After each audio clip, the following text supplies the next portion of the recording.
Good morning. Uh, Happy Friday. I know this is the last day of Dreamforce and everyone is excited to get back home. But here you are hearing to me. So this is a presentation about virtual reality and augmented reality and our perspective, Deloitte Digital's perspective on it. So I'm a senior manager in Deloitte Digital. I have over 10 years experience of building Salesforce and mobile applications. Uh, I worked across industries and sectors. I have experience of building complex programs for my clients. So I wanted to talk about how the virtual reality and augmented reality space is coming up today, and how we are at the cusp of an innovation revolution. So if you look at the kind of engagement that we get out of a desktop or a mobile app, there is a possibility for destruction from multiple sources. Someone watching at a mobile can get distracted, disturbed. But when you're in a VR and an AR type of environment, your customer engagement is very high. You are able to engage them for much longer, and you have the opportunity to completely engage them. And the real experience has turned from point and click to sense and experience, because when you're designing an application for a web desktop or a mobile, the two feedback points that you have is where did the user actually click, and which page did the actually user go and stay, right? So when you're building a reality solution, you have many more feedback pointers.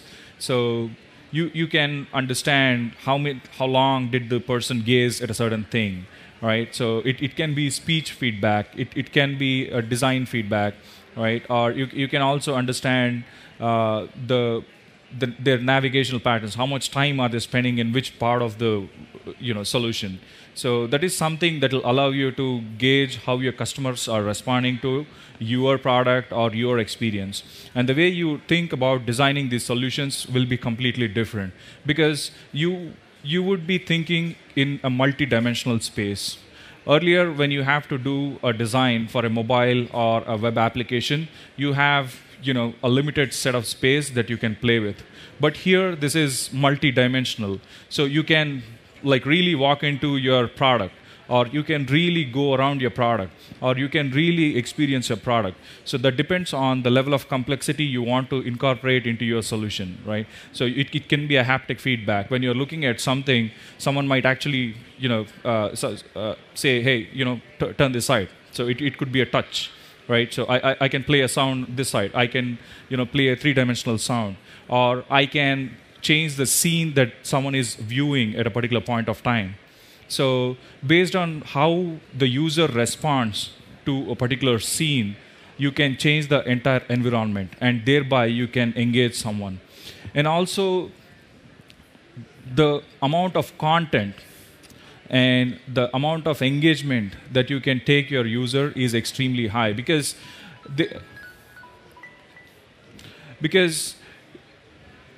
you have many walls, right? Because you can have content on the side, you can have content on the back, you have content on the ground, or you can have content on the sky, and you can actually walk into your content, right? So this is something that is very useful for the enterprises. So all the reality solutions that we have, most of them are for gaming and entertainment. So we want to bring it to the enterprise. We want to say that there are multiple experiences that you can get to the enterprise, and there are multiple data points that users can experience in a reality type of solution. So does it take really long to envision something and build something, or did people really think about this for a very long time? Did they say, oh, you know what, this is something that I've thought of 5 years back and you're making it possible today? No, it's not like that. all these experiences and all these engagement-related requests are very, very new. People have thought about it few months back, because earlier there was no point of reference. People didn't know what reality solution was, what a virtual reality solution was. People didn't really understand how we can bring the enterprise data into a virtual reality environment. So when they realized that the hardware and software is maturing, they started thinking on those lines. And the level of sophistication that we have reached in terms of hardware and software, we can make those experiences come to, you can build those reality solutions within months. And everything has been like thought about very recently. So everything is like moving really, really fast. So the previous experience, which used to happen through point and click, right, as I mentioned, is again sensory, right?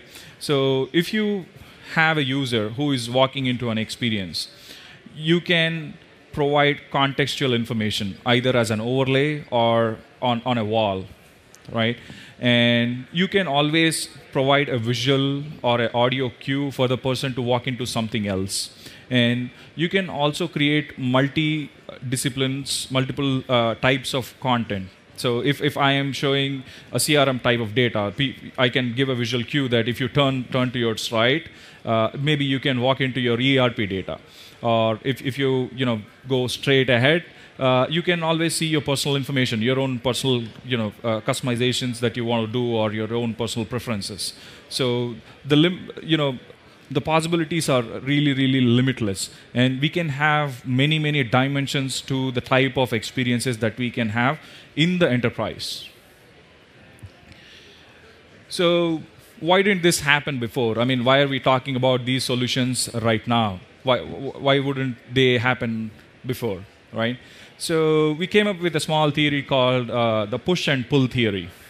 So a few of them had this awareness, you can build something on virtual reality, there's something like augmented reality, but the software products that were there and the hardware that was there was not supporting it. The computing power was not so good, right? And it was not so compact, even if the computing power was there. And the software was still evolving. Right now, we are at an inflection point. We have computing power that's like far superior than what we had previously. This mobile device that I have in my pocket right now has 6 GB RAM. 3 or 4 years ago, we did not have laptops which had 4 GB RAM, right? Even today, we treat 8 GB RAM laptop as a high-end laptop. But this mobile phone has 6 GB RAM. So both software and hardware are maturing, and this is providing the push for this adoption to increase. And we are here. Today we are here at this inflection point.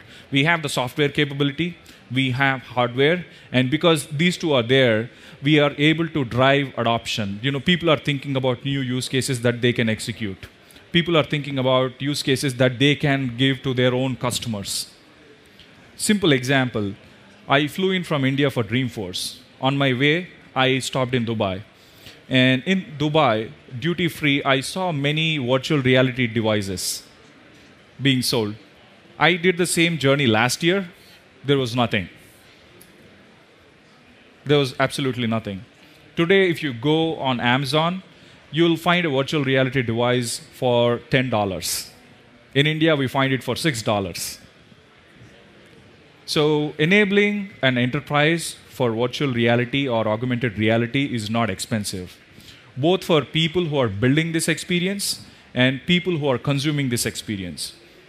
So the technology and the trend has reached a place where it can be adopted by everyone.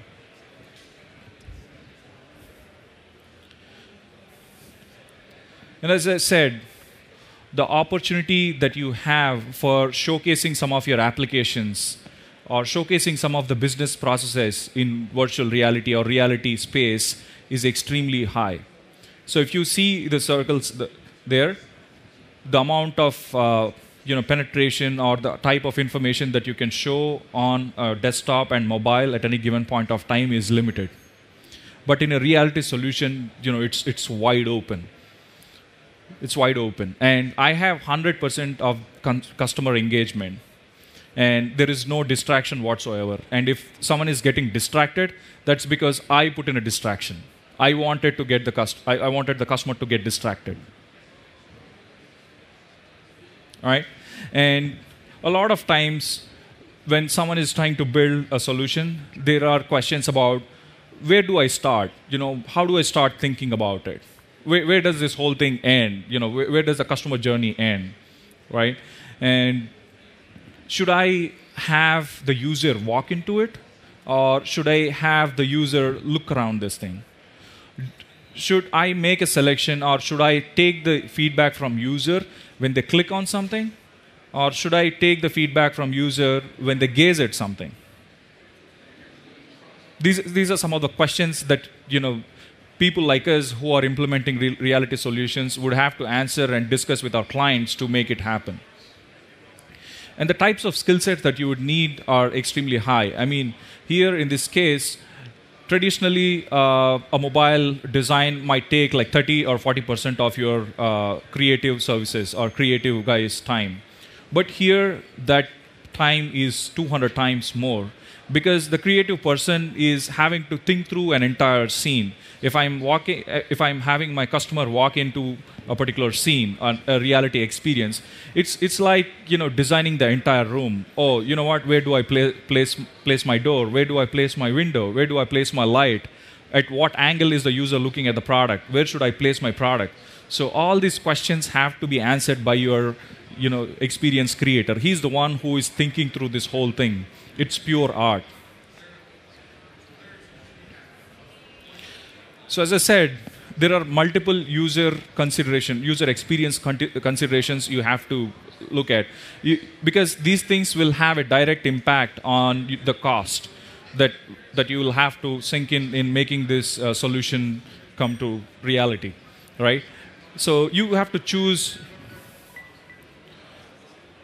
So you have to choose whether you want to be figurative, simple images that are providing visual cues, versus a super real experience where you take Avatar movie, right? It's a super real experience. There is no distinction between humans, the interaction between humans and humanoids.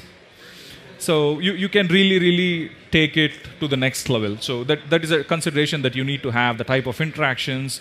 And also you have to figure out how you are going to capture the response of the user. And your design should be to evoke the emotional response of the user. And when you evoke an emotional response, that gives you 100% engagement. They get completely immersed in the solution. That should be the primary objective of building a reality solution. You do not want them to spend a lot of time in the solution, but the minimum amount of time that they spend, they are 100% focused, they are 100% engaged, and they are 100% immersed. And that's how you should be trying to build your solutions.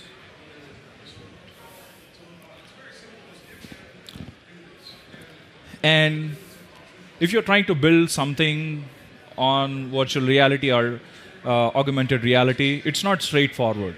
The primary question that someone will ask you is, why do you want to do this? What's the need for this? I don't think it is possible. I don't think it is needed at this point of time. Oh, I don't even know what we are trying to do here. So all these journeys start from this point. They start from these extreme uncertainty. They start with these millions of questions. So as a virtual reality development team or a consultancy or an agency that is trying to build virtual reality or augmented reality solutions, you start from that point. And then slowly things start clearing up, right? You tend to round down on your software choices. You tend to round down on your hardware choices. There are multiple choices available in the market right now. And trust me, they are not expensive. They are at a place where, mobile was there 10 years back. Devices were getting cheaper, We did not know what use cases to build. We did not know what can be done. But today we have mobile-first solutions. You take an Uber. You cannot summon a car from your desktop. You need a mobile to summon a car. So virtual reality will be like that. It will evolve. And as I mentioned, because of the forces of push, which are pushing this technology into better adoption cycle, we will see these solutions becoming available much more sooner for the enterprise. As Gartner predicts, by 2020, there will be 120 billion worth of market just for virtual reality and augmented reality solutions. And 2020, my friends, is just 4 years away.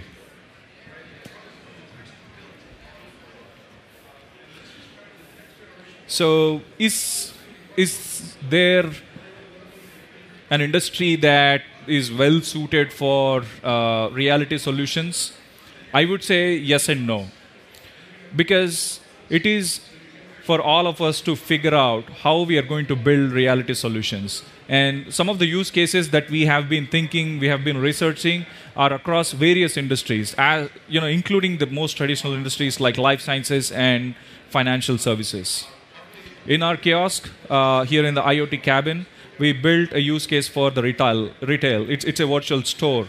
But we are thinking about something in life sciences. We are thinking about something in real estate. We've received like a lot of feedback from a lot of people saying that, why don't you build something like this? Why don't you build something like this? In these 3 days, I have the opportunity to, hear at least like 100 to 150 ideas, different ideas that we can build on virtual reality and augmented reality. And you know what? All of them are genuine, and all of them are something that we can make money on. So, as I said, there are multiple questions that you get asked, and I don't think we have answers for all of them, right? So, if someone says, "Hey, is this whole thing expensive?" Yes and no. It's like your typical, software program. It depends on the type of complexity that you would like to bake into the program, right? And someone can ask, "Hey, how do I enable this? Should I buy a software? Is it just mobile phone, or how does it become available?" So there are again multiple technology options. So I would say it's contextual. But something that I can say for sure is you will be part of a revolution, right? You'll be pioneering something that no one has actually thought of, because this is virtual reality and augmented reality for the enterprise. And this is pure customer engagement that we are all striving for. All right? And the other question that gets asked is, do I need help? I mean, can I do it on my own? I would suggest, get in touch with a digital consulting agency. They'll help you in creating your experiences and talking you through your journey of building a solution like this. So, if you want to try out a working virtual reality solution, please walk by our booth at IoT Cabin. We have a working prototype for a retail store. We'd be happy to talk to you about that application there. But let me know if you have any questions. I'm happy to take questions now.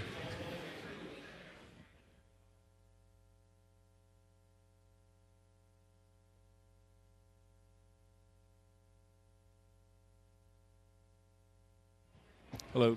Hello. Yeah. So the question is, do I see more opportunity, or do we see more opportunity in VR or AR? So I would say the industry is still evolving, and the technologies are competing between AR and VR. I think, at least for augmented reality, for it to really excel and for it to really gain traction, the devices on which we experience augmented reality have to be really innovative. Right now, I cannot carry my phone like this and experience augmented reality. It's not going to work. I need a better device. I know Google shelved their Google Glass program, but I hope they come up with something more innovative, right? So I need something that is not obstructing my regular activity for a real augmented reality to work. So it's hardware dependent, is I would say, not software. Hello. Hey. My question is, to date, where have you seen the best application of virtual reality as far as industries, and where do you see it moving? I see, the primary affinity for at least virtual reality is entertainment. That's where this whole thing started. But I feel retail is something that we are hearing quite a lot, and there is a lot of interest and awareness within the retail industry. And I'm also seeing a lot of traction in life sciences and training and education for kids. I mean, this concept is like really close to my heart. As a kid, while I was growing up, I had real trouble in understanding the molecular structure. Right? If someone says, "Oh, this is a hydrogen atom, something spins around it," in two-dimensional space, it was really tough for me to comprehend what was going on. If the moment we get into helium or some other complex molecules, it's really tough. And when I got into college, people started talking about isotopes in chemistry. So it was really tough for me to really comprehend the whole thing. But what took like so many hours of explanation could be done very easily. I can load some of these lessons into Salesforce objects, and based on the type of the student that is coming in, I can tailor the image that I'm showing him, right? So I can always place those two isotopes or those molecules beside the kid and say, hey, you know what? Why don't you just walk around and figure out how this thing works, all right? So it probes the kid to perform well. The same thing can be with math.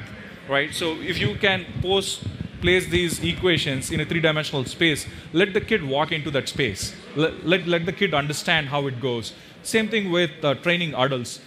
As we grow as adults, our attention span is like less and less. We want to get more things done. So I need to deliver content fast.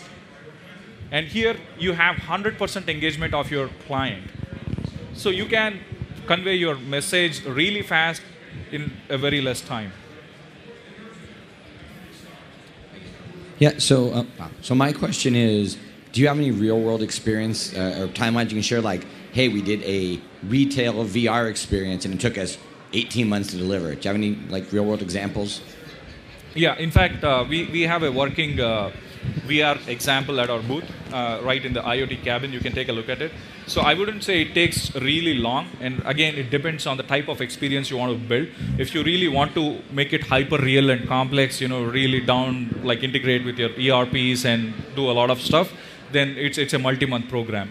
But if you want to keep it simple, at least, we built a solution on Force.com platform, and it did not take us too long. I don't think it takes too long. And for you to enable this experience for your clients is not very expensive. And for you to roll it out on Force.com platform is not very expensive. One thing I was curious about is, you said you had quite a few different ideas, people coming up to your demo at the IoT cabin. 100, 150, what do you think was the coolest out-of-the-box idea that you hadn't thought about?